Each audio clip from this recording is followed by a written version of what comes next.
Okay, it's 2 o'clock, so let's get started. So, I hope you know homework 3 is out, and it's due, first part's due toward the end of spring break, and the second part is due a week later. So, you had a question? No, I was just gonna ask if we could ask questions about the Oh yeah, exam. yeah. So, any questions?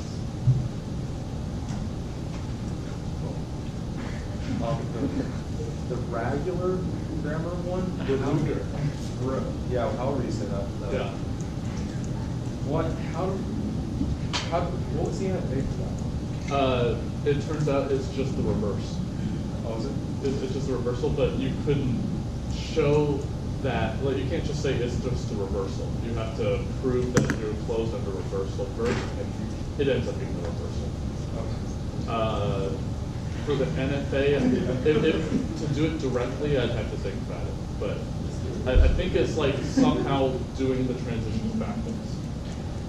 But the idea, it is the reverse. Yeah. Any other questions?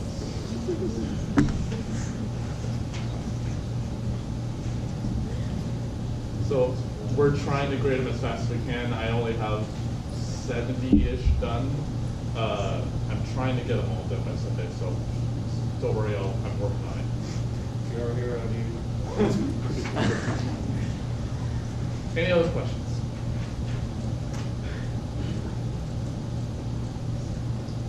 Okay. So, what did we talk about last week? Failing. Chomsky Normal. Chomsky Normal Form. All right.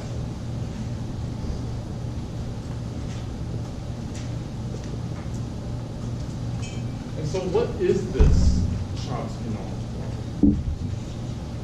What is it doing? It's like cleaning up our grammar, putting it in such a way where if we were to create a parse tree for the grammar, it would just be a binary search tree. Oh, okay, so maybe it's simplifying something of the grammar. So can I say something about what the grammar, say, looks like? Is there something that I can say about the grammar? Or what it's trying to simplify?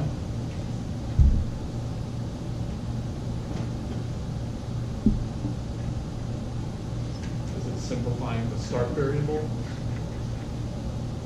Or what? Simplifying the rules. Yeah, oh yeah, simplifying the rules, okay.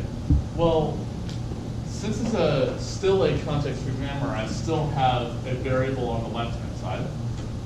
But what can appear on the right-hand side under this form? So you can have a terminal. Right, just a single terminal. If I can't generate terminals, then we're already stuck. But is there anything else I can do? Empty string. Empty string from? The start variable. Start variable. Okay, so that seems reasonable. I need to get the empty string no matter what. But what else may I have? Two variables on the right-hand side. But is there anything that I know about these two variables? It can't be the start variable. They can't be the start variable.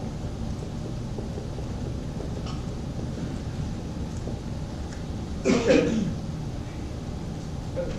We needed to be able to go to multiple variables because I want to get something more than the regular languages. But why would I want to do it this way? Why don't I, for example, say, okay, any variable can produce the empty string, and the right-hand side where you have two variables can be anything. Yeah. It standardizes the amount of rules passed. It turns out that the number of rules that you have to apply to generate a string, but yeah. But it may make deriving strings easier, but what else does this actually do compared to the way I said it? Well, if I have a variable makes epsilon any variable, not just the start variable, then I may have multiple ways of getting the empty string. And if I just fix this and allow you to have the start variable on the right-hand side, then I still have multiple ways of generating the empty string possibly. So this is a way of limiting the number of times we can generate the empty string. So why would we even care about this? other than it makes deriving strings easier. Yeah. It's not ambiguous. I'm sorry? It's not ambiguous. Not necessarily. It turns out that it makes deriving the empty string unambiguous, obviously, but not necessarily other strings. But what's another property of these that we may want? Well, as was mentioned, the parse trees are binary trees because every node either gives exactly one child, which is just the terminal, or gives two children. So it's a binary tree. How many of you know what first and follow sets are? So it turns out if you have a grammar in CNF, it's much easier to generate the first and follow sets. So it's useful for compilers. So we have a bunch of useful properties of this, so we should understand how we can actually get a grammar into this form. So can we put every grammar into this form, or is it just like some work and some don't?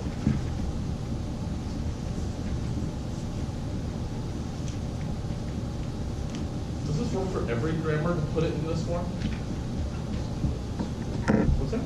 Just context-free grammar. Well, context-free grammars. Can every CFG be put into this? Yeah, I think so. We talked about an algorithm that took in an arbitrary CFG and produced one that wasn't CNF. But what do I know about the original grammar and that produced grammar? What has to be the same between those two? I hope the language. I better not change the language when I convert it over to CNF, because if I do, then I can't claim that every CFG can be converted into CNF. So when we talk about the conversion, we must be sure we don't change the language. So how did we actually do the conversion process? So I'm given an arbitrary CFG, and I want to put it in this form. So how did we come up with doing that? Yeah, 5 steps. So what was the first one? It's not very Right, so I may have, say in this grammar, I do have the start variable on the right-hand side, and I don't want that to happen because that's not of this form. So, so the way we did that was to make a new start variable, and we'll see how to do that. What was the next step that we did? Yeah, so something with these epsilon rules, right? I can only have the start variable make epsilon, but I have a non-start variable making epsilon here, so we can't have that. And so one may think, well, why don't we just eliminate the epsilon rules? Just delete them. So let's just say I did that with this grammar. I just axed the epsilon rule right here. What would the language be? Different. Well, what would it be? Can it generate anything if this rule is not there? No, because every single rule has a variable on the right-hand side. So its language is empty, thank you. Right? Because I can't generate a string full of terminals. So I can't just blindly eliminate epsilon rules. We got to think about how to approach this. But what was the next step? Let's suppose I did that correctly and I didn't change the language. What was the next step? Oh yeah, so something with unit roles. What are unit roles? Where a variable produces another variable. Oh yeah, so we can't have that here because we have a variable producing exactly 2 variables. But here I have a variable producing exactly 1 variable. I can't have that. So if I just blindly remove them, then I possibly can change the language. So we got to, again, think about how to do that. But let's say I did that. What would be the next step? With this rule right here, the BACS one, would that survive the first 3 steps? Yeah. I got a no and a yes. Yes. Maybe. Would it survive? Yeah. Yeah, because the first one I'm only making a start variable, and it'll only have 1 rule, which doesn't involve that. Epsilon rules, that's not an epsilon rule. It's not a unit rule. But do I want a rule like that? No, so maybe I can modify it somehow to get something I want. So how am I going to modify that thing? Make sure a rule only has either a terminal or a string of variables. Right, so maybe it's a little much to say we can get it all the way down to 2 variables, because I can have a really long right-hand side and maybe a mix of variables and terminals. So maybe what I can do instead is have a single terminal or a bunch of variables. So ensure right-hand side is S goes to empty for the special case, a single terminal, or entirely variables. So that gets us closer, but it's not quite there yet. But let's say we did that. Then what would the final step be? Break up long right-hand side. Yeah, break up the long right-hand sides, right? Because if I transform this rule into just variables, then I need to whittle it down all the way to 2 variables exactly. So we've got to break up, sorry to say, long right-hand sides. Okay. And if we somehow can do that, then we really do have something that's in CNF. But why do we do them in this order? Why don't I say I do 3, then I do 1, 4, 2, and 5 in that order? Why am I doing it in this order? Because if you do them in that order, you won't have to go back around. Yeah. I can't guarantee if I do it in a different order, I don't reintroduce problems that I had earlier. Okay? So we do it this way so that I don't reintroduce things. Okay? So, and it makes sense, right? If I introduce a new start variable that's not on the right-hand side of any rule, it's not going to be on the right-hand side of any rule afterward. If I get rid of epsilon rules, an epsilon rule is not going to be generated at any other point. So let's convert this thing into CNF. And yeah. If we had a regular grammar, would it be step 5 that we could go ahead and skip? It turns out step 5 we can skip. Because if you have a regular grammar, the longest right-hand side is 2. You can have things of length 1 or 0, but the longest thing is of length 2. So at most you can have 2 variables on the right-hand side. So you can't have a long right-hand side. And so therefore you can skip rule 5 if you have a regular grammar, but we obviously don't here. Any other questions? Okay, so let's convert this thing to CNF. And I think we need to do this in steps, so let's do step 1. What's step 1? Create a new start variable. Create a new start variable. Is the start variable right now on the right-hand side of any rule? Yes. Yeah, it's twice. So we got to fix that. So I think we need to add a new start variable. I'm going to call it S0. I'm going to call it my new start variable. But what is going to be the rule corresponding to this thing? Zero. S. Yeah, it's going to produce just S.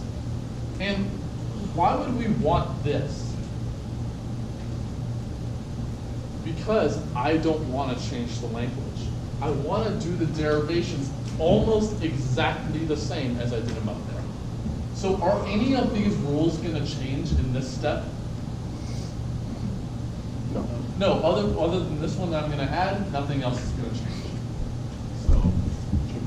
So I'm just giving you a little bit of a warning. This grammar gets big, so just leave a little bit of room, or a lot of room, I guess.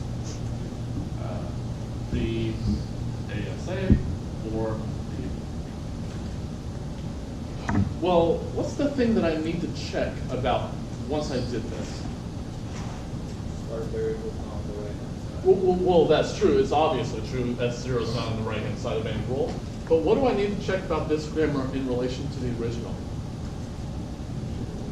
Yeah, if I change the language, then this process was not going to work.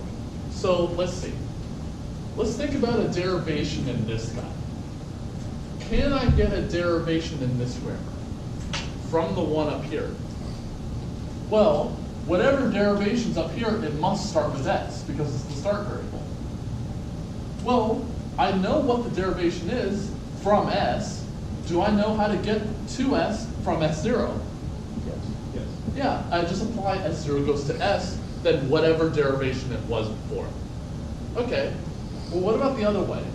Suppose I have a derivation in this grammar, can I get one for the one before?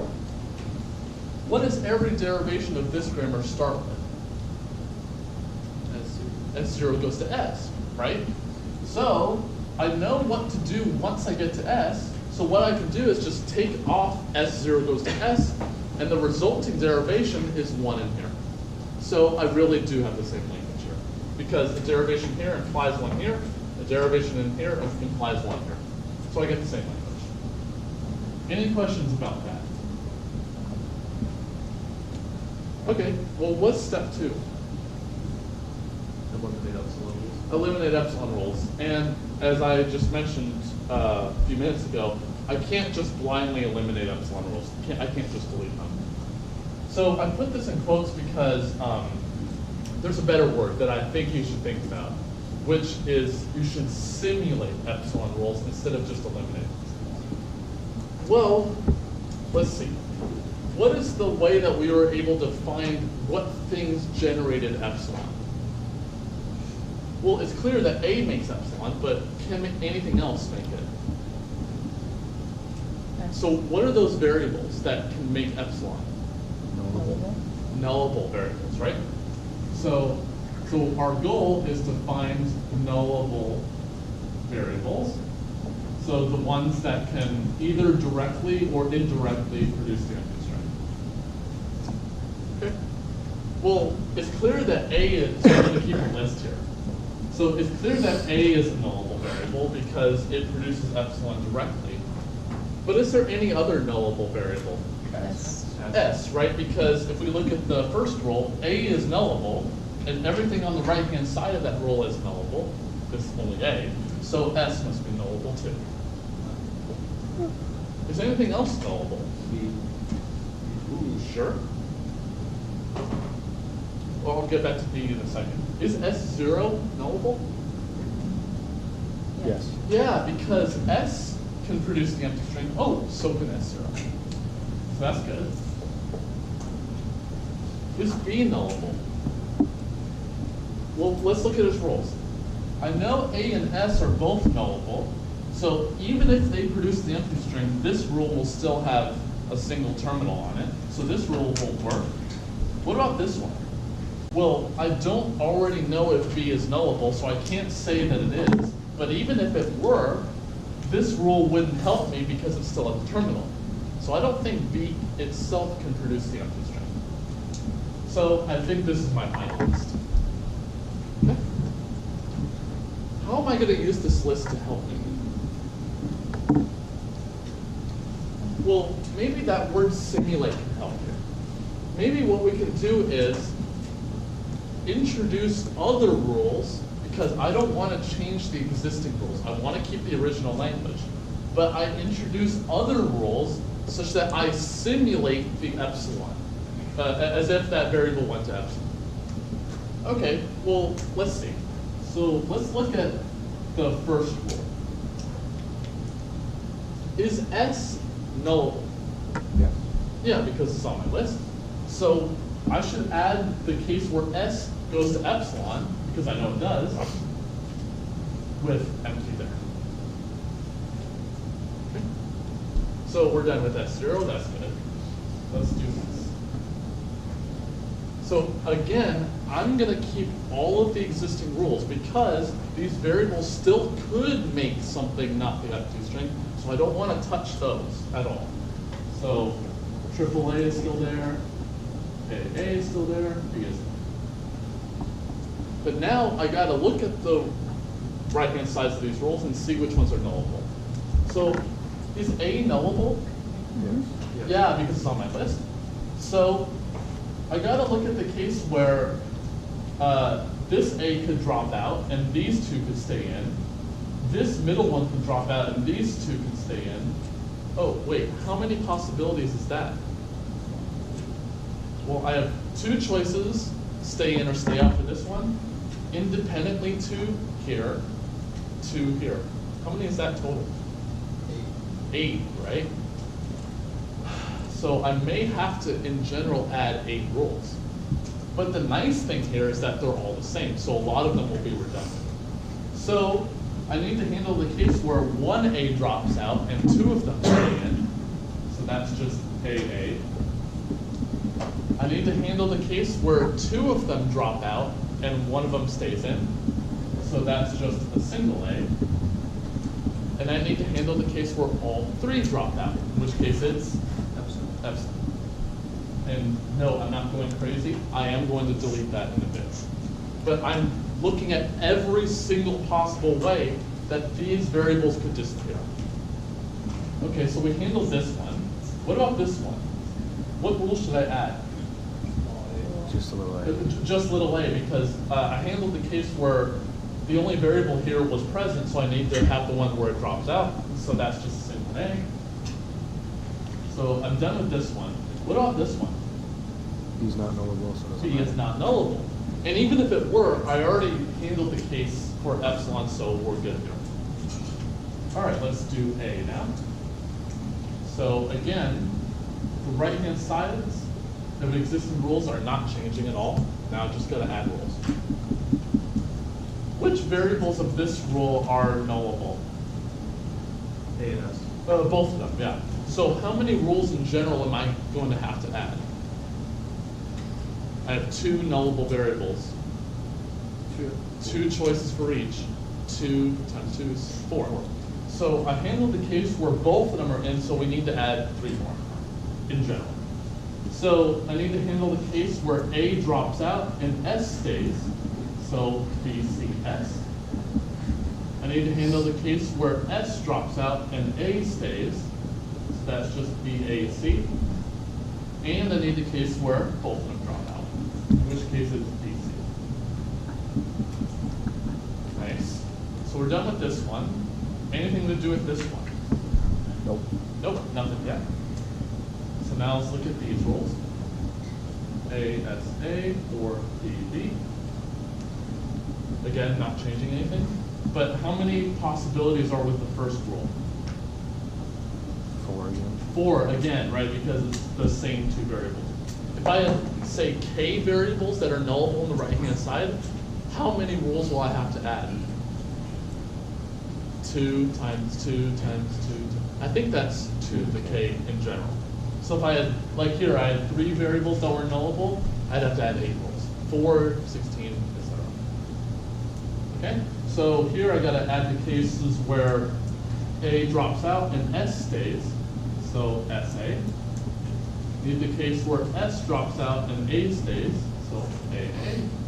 And the case where both of them drop out, which is just A. What about this guy? Not nullable, so I can't do anything about it. Okay? Am I done? Nope. What have I forgotten? Eliminate the other epsilon rules. Do I want this one? Yes. Yes, because there is a way for the start variable to make epsilon. I don't want to change the language, so I keep that one. What about this one? No. No, I want to get rid of that one because I simulated it with other rules. So I can eliminate that guy directly.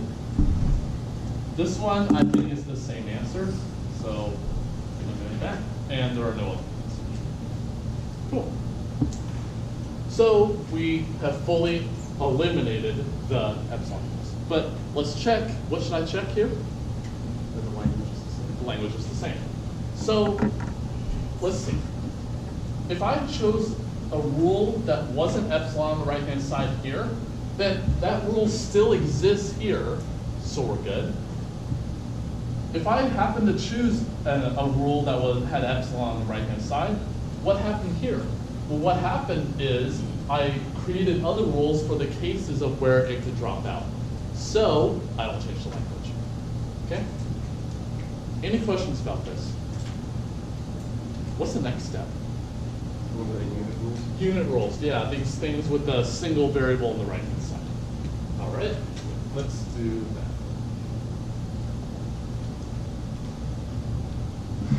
What was our idea to eliminate unit rules?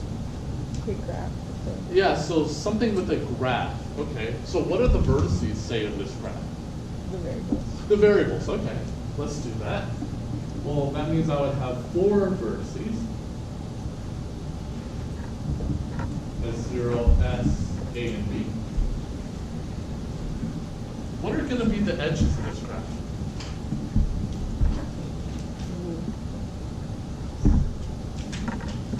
Well, we're talking about unit rules here, so maybe the unit rules should be the ones. Okay, well, how many unit rules are in this grammar? Well, I see one right here. I see two. I see three. Okay? So, well, first off, is this graph directed or undirected?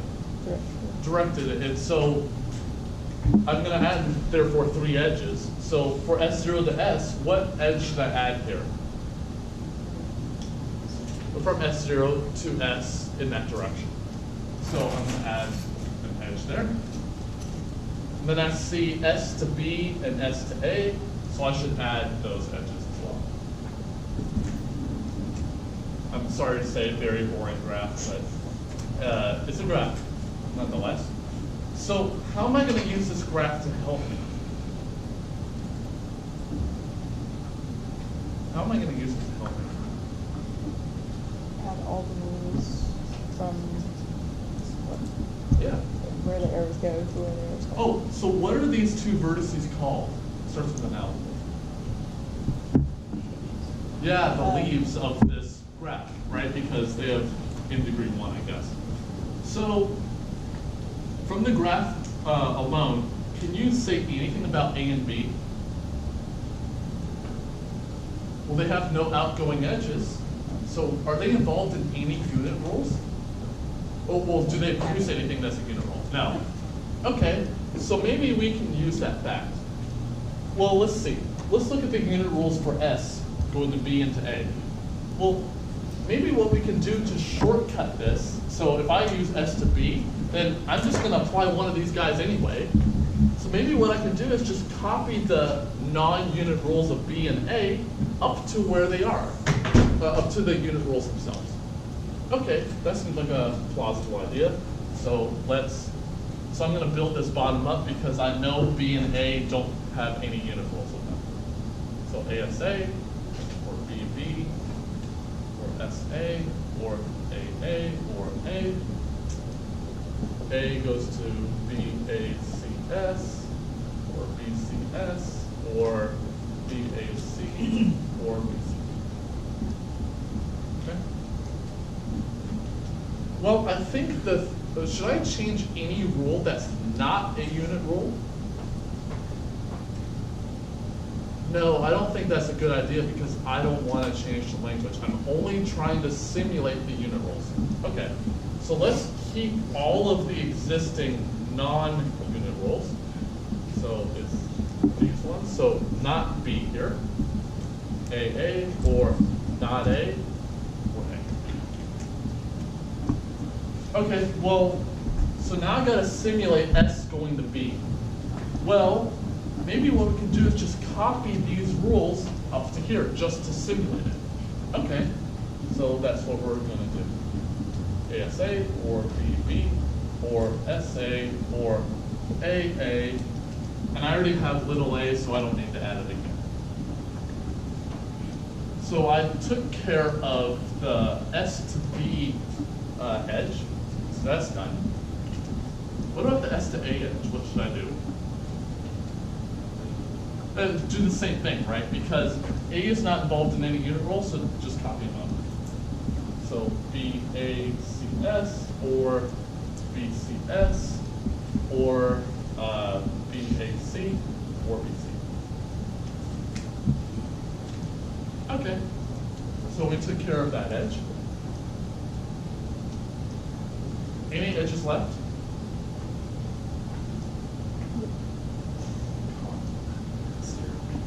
S0 going to S, okay. So that's a unit rule. What should I do with that? All the rules of S up to S0. Do you think I want to write all that again? No. So what I can do is just say all this stuff is there. Did I do that correctly? Plus epsilon. Ah, yeah, I forgot the epsilon. So this is just a little bit of a warning, I guess, that if you try to simplify it like this too much, then, or not simplify it, but try to make your life easy as much as possible, then you may delete rules that are there. So it's just a word warning. But let's see, did I change the language ever? Well, if I use something that wasn't a unit rule, the rule still exists, so I didn't change that. But if I did use a unit rule, I just shortcutted it, which is what I would have done anyway. So I would have just went down to the appropriate variables, but I just copied them up anyway, so I didn't change anything. Any questions about that? And I should say that we finished that. What's the next step? Sure, there's no mix of variables and terminals. Right, there's no mix of variables and terminals, and it's just completely filled with those examples, right? I have mixes of variables and terminals everywhere, right? So we got to figure out how to fix this. So let's do step.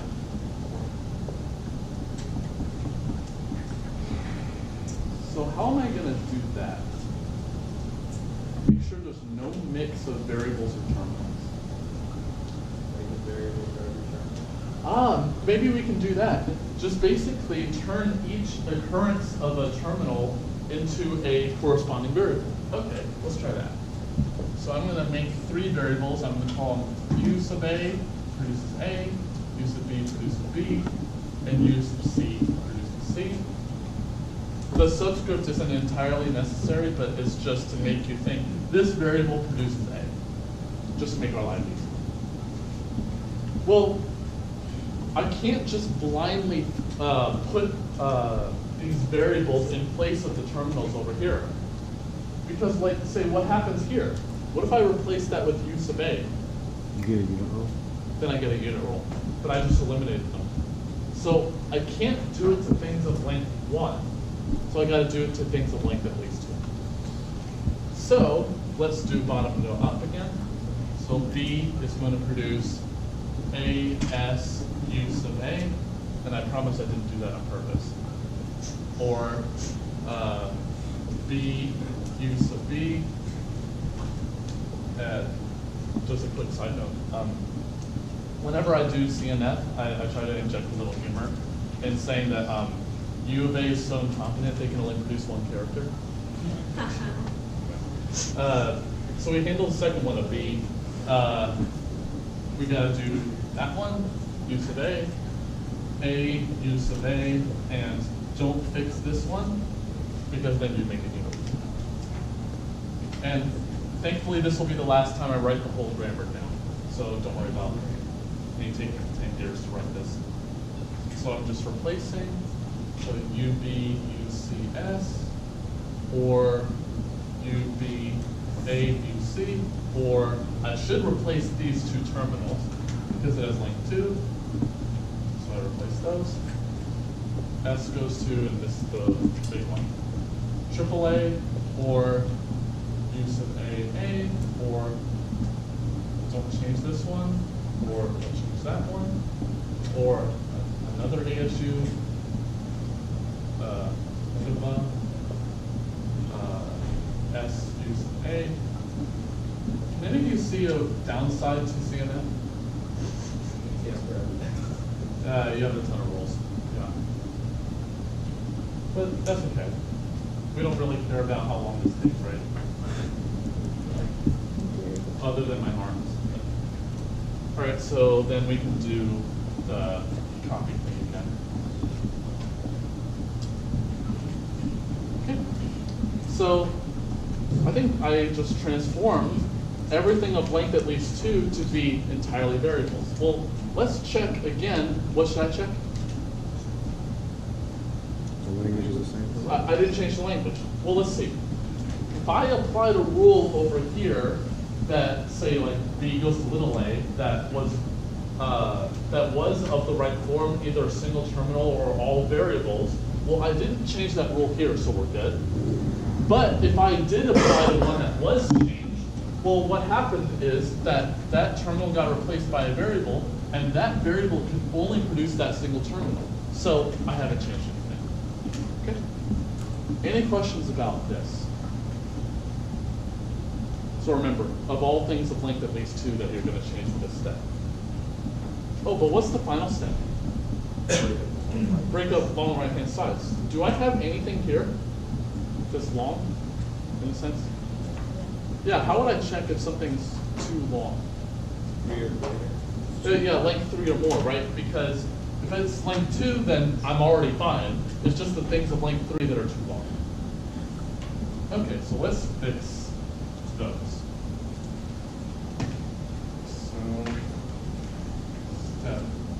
So I'm definitely not rewriting the grammar because I'm going to add a ton of rules in this step. But so what we want to do is we want to replace long rules like this with maybe several other smaller rules that have exactly 2 variables on the right-hand side.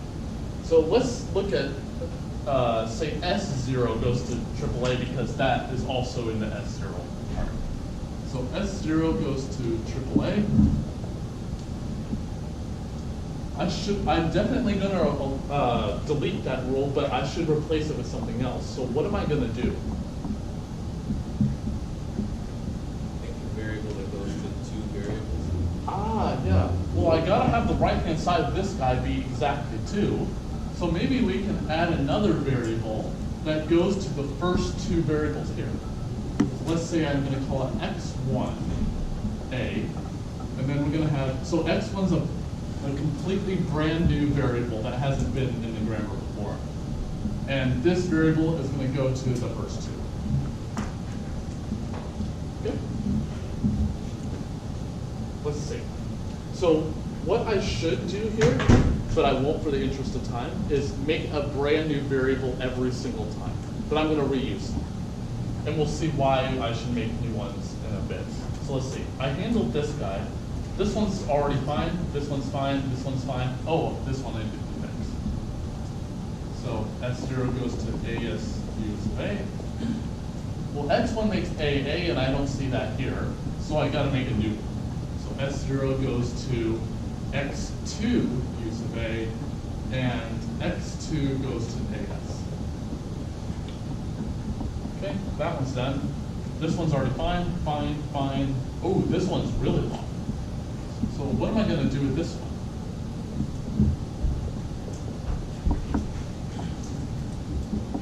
So just if you're confused, this notation, I'm just shorthanding it, means this variable this rule will be deleted and replaced with this the rules over here. So how am I going to fix a long right-hand side like this? Okay, so instead of just 1 variable, I'm going to make 2, because each one's going to only progress 1 variable further along the line. So I should make 2 of them. So I'm going to make x3. X3 is going to make the first 3 things, so I need to have an S over here. I'm going to erase this. X3 is going to make the first 3, so I should have an x4 for the first 2, and then use the C afterward. There are many ways to do this correctly, but I like replacing the first variables first, but it doesn't matter. Then X4 is going to make use of BK. So it reads X3S, X3 makes X4 UC, and then this was at the beginning. So UBA UCS, which is what I meant. So that long one's done. This one I need to do. So S0 goes to UBUCS. Well, I don't have a UBUC yet. So I should have a X5S. And X5 is going to do UBUC. Pretty simple. Need to do UBAUC. This is the point where you start to think that Ryan's going crazy. All right, well, do I have a UBA? Well, I do right here. So I'm going to reuse this variable x4. So x4 UC. So I should have made a brand new variable, but for the interest of time, I'm not making new ones. So second to last one's good. Last one's already fine. Okay. Well, the good thing is that S's rules are almost exactly the same as S0's. So maybe instead of redoing all this for S, I'm just going to say that S is done similarly, but with S on the left-hand side instead of S0. Okay, so we handled all of S0, all of S, that's good. So we need to handle A's rules. So A is going to do U, B, A, U, C, S. And here's the point where you say, oh, you already did that one. So I'm just going to reference these as number 1, number 2, number 3, number 4, number 5. And so this should be done similarly as in number 3. So similar to number 3. I should be explicit, but I'm not for time. A going to U, B, U, C, S. Do I have that one? And yes, I do. So I'm going to do the same thing, but with number 4. So this one's fine. Now I need to do this one. U, B, A, U, C. Then, yep, and I have that one as number 5. So that's good. A's last one is good. B needs to face this one. And do I have an A issue A? Yes, I do, which is number 2. Same as number 2. This one's good, this one's good, this one's good, this one's good. Nice. It only took like 100 rules, but we eventually got something, I think, in CNF. So what's my final check? Is the language the same? Well, let's see. If I chose a rule that had the right-hand side, which was okay, then that rule didn't change here, so we're fine. What about the ones that were wrong? Well, here's the thing about whether I should have made a brand new variable every single time. Well, suppose that I did that correctly, and x1 was a brand new variable, never used anywhere else. Well, if I wanted to apply S0 goes to 3A's, then the only way to do that is through x1a. And the only thing, the only rule with x1 on the left-hand side is AA. So once I start applying this rule, this is the only rule that I could use. I can't use any other one. The problem is that if I reuse variables, then there are many different ways of entering that variable. But as long as there's only one rule with it on the left-hand side, then you're fine. So because x4 only makes one rule, only has one rule with it on the left-hand side, then I can reuse it. But I can't guarantee that if it was on the right-hand side more than once. But all we're doing is simulation.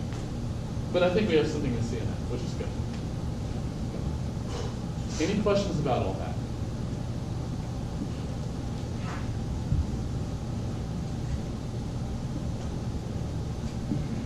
Okay, let's do one of the other questions. So, just a little bit of correction. On the second question, it should say a CFG in CNF. That was my mistake. So I can't say that statement in the question for arbitrary CFGs, but once in CNF I can. So let's think about what that statement says. So it says that if we have a CFG in CNF, and we have a string W that's in the grammar with the length of W at least 1, so I'm going to call its length n for now, then G derives W in exactly 2n minus 1 rule applications. So if we can show this, that'd be pretty nice, right? Because then we know exactly how long it takes to derive a string. So let's see. Well, I have to start with the start variable x, right? I can't do anything else other than start with the start variable. Well, what is a derivation of this string? Oh, yeah, that's another thing. like I said before, can these variables make the empty string? Well, the only way you can is going through the start variable, but they're not the start variable. So the really nice thing about things in CNF is when you make two variables, both of those variables must make something. They can't make nothing because there's no way to make the empty string otherwise. So maybe one way we can make a string of length n is to eventually get to a string of n variables and have each one make the corresponding character. That's one way to do it. There are other ways you can do it, but let's say we do that. So let's say that S produces AB, and then we keep making more and more variables, and then I finally get a string of n variables in a row. So I'm going to call it capital W1, capital W2, up to capital W1. And so what these variables represent is the first one's going to there's a rule for the first one to go into the first character of W, the second one into the second character of W, and n to the last character of W. Well, how many rule applications did it take for me to get here? N minus 1. Well, let's see. How many did I start with? I'm actually holding the number of fingers up correctly. 1, right? How many did I end with? N, right? I have n variables in a row. How many is added every single time I apply a rule? With one variable going to 2. I replace a variable with 2. 2? How many am I adding every time? 2. I'm adding one variable every time, right? Because I'm replacing one variable with 2. Delete one variable, add 2. So I'm adding 1 every time. Started with 1, ended at n, I think it's n minus 1. So I'm going to have n minus 1 rule applications there. But I'm not quite at my string yet. So I need to make these variables turn into the corresponding terminal. So we know that when we apply a rule, we can only change one variable at a time. So this variable, let's say I apply this one first. So this one's going to go to its whatever character it is, followed by the other variables, because I can only change one at a time. And let's say I keep doing this until I get to a string entirely full of strings. How many rule applications does that take? Yeah, n, exactly.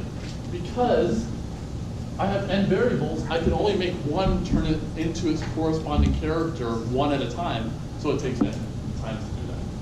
So this takes n. In total, how many? 2n minus 1. Because it took me n minus 1 to get to there, n to get to the string that I wanted. Why did I require this to not be the empty string? Does it work for the empty string doing this? It takes one rule to get there. What is 2n minus 1 for the empty string? -1. Can I apply a -1 rules? No, I don't think so. So that's why it only works for non-empty strings and not for empty ones. But even for a single character, well, the only way to make a single character with something in CNF is a direct rule to it, because if I do the start variable to 2 variables, each of those variables must make something, so I can't get a string of length exactly 1. So I can only apply S goes to a single character. That's one rule. 2 times 1 minus 1 is, okay? Any questions about that? Are we doing on time? I have 1 minute, but so are there any other questions?